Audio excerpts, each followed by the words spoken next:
Shri Digambara Rajabharathi ತಾತನವರು ದೇವರಕೊಳ್ಳ ಸಂಡೂರಿನಿಂದ 15 kilometre ದೂರದಲ್ಲಿರುವ ಈ ಒಂದು ಜೋಗ ಎಂಬ ಗ್ರಾಮದಲ್ಲಿ ಶ್ರೀ ಅನ್ನಪೂರ್ಣೇಶ್ವರಿ ಮಠ ಶ್ರೀ ದಿಗಂಬರ ರಾಜಭಾರತಿ ತಾತನವರು ದೇವರಕೊಳ್ಳ. ಈ ಒಂದು ಜಾಗಕ್ಕೆ ನನ್ನನ್ನು ಕರೆತಂದವರು ಅದೇ ಗ್ರಾಮದ ನನ್ನ ಸ್ನೇಹಿತ. ಈ ದಿಗಂಬರ ರಾಜಭಾರತಿ ತಾತನವರು ಒಂದು ಪ್ರೇಮ ವೈಫಲ್ಯದಿಂದ ನೊಂದಿದ್ದ ಯುವಕನಾಗಿದ್ದರು. ಅದರಿಂದ ಹೊರಬರಲು ಅವರು 10 ವರ್ಷಗಳ ಕಾಲ ಹಿಮಾಲಯ ಪರ್ವತಗಳಲ್ಲಿ ತಪಸ್ಸುಗಳನ್ನು ಮಾಡಿ ಇಂದು ನಾಗಸಾಧು ಆಗಿ ಬದಲಾಗಿದ್ದಾರೆ. ತನ್ನ ಹುಟ್ಟೂರನ್ನು ತೊರೆದು 10 ವರ್ಷಗಳ ಕಾಲ ಹಿಮಾಲಯ ಪರ್ವತಗಳಲ್ಲಿ ತಪಸ್ಸುಗಳನ್ನು ಮಾಡಿ ಇಂದು ನಾಗಸಾಧು ಆಗಿ ಬದಲಾಗಿದ್ದಾರೆ. ಬಳ್ಳಾರಿ ಜಿಲ್ಲೆ ಸಂಡೂರು ತಾಲೂಕು ಜೋಗ ಎಂಬ ಗ್ರಾಮದ ದಟ್ಟವಾದ ಅರಣ್ಯ ಪ್ರದೇಶದಲ್ಲಿ ಬಂದು ನೆಲೆಯೂರಿರುವ ಇವರು ಯಾವುದೇ ಸೌಲಭ್ಯಗಳಿಲ್ಲದಿದ್ದರೂ ತಮ್ಮ ಸ್ನೇಹವನ್ನು ಮೂಕ ಪ್ರಾಣಿಗಳ ಜೊತೆ ಬೆಳೆಸಿದರು. ದಿನ ಕಳೆದಂತೆಲ್ಲ ಈ ಒಂದು ಜಾಗಕ್ಕೆ ಸಿನಿಮಾ ನಟರು ಮತ್ತು ರಾಜಕೀಯ ವ್ಯಕ್ತಿಗಳು ಬಂದು ಭೇಟಿ ನೀಡಿದರು. ಭಕ್ತಾದಿಗಳಿಂದ ಬಂದ ದೇಣಿಗೆಯನ್ನು ಇಟ್ಟುಕೊಂಡು ತಮ್ಮ ಮಠದ ಅಭಿವೃದ್ಧಿಯನ್ನು ಮಾಡಿದ್ದಾರೆ ಹಾಗೂ ಸ್ವಂತ ಶಾಲೆಯನ್ನೇ ಸಹ ಇವರು ನಿರ್ಮಿಸಿದ್ದಾರೆ. ಇಂದಿಗೂ ತಮ್ಮ ಶಾಲೆಯಲ್ಲಿ ನೂರಾರು ವಿದ್ಯಾರ್ಥಿಗಳು ವಿಭಾಗಗಳು ಸಹ ನಡೆಯುತ್ತವೆ.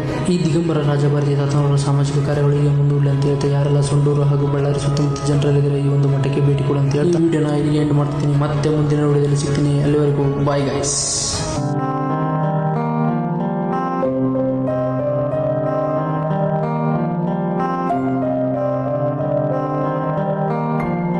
ದೇಶಕ್ಕೆ ಯೋಧ, ನಾಡಿಗೆ ರೈತ, ಬಾಳಿಗೆ ಗುರು ಒಬ್ಬ ತಾನೆ.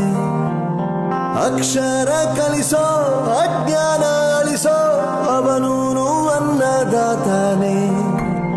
ತಪ್ಪು ಸರಿಯ ತಿದ್ದಿ ತಿಳಿ ಹೇಳಿ ಸಮಬುದ್ಧಿ ನಮ್ಮ ಚಿತ್ತ ಶುದ್ಧಿಯಾಗೋ ಹಾದಿ.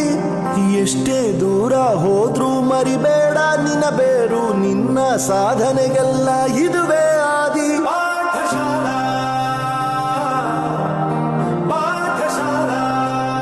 ನಮಸ್ಕಾರ ಗಾಯ್ಸ್, ನಮ್ಮ ಈ ವಿಡಿಯೋ ನೋಡಿ ಇಷ್ಟವಾದರೆ ಫಾಲೋ ಮಾಡಿ, ಲೈಕ್ ಮಾಡಿ, ಕಮೆಂಟ್ ಮಾಡಿ.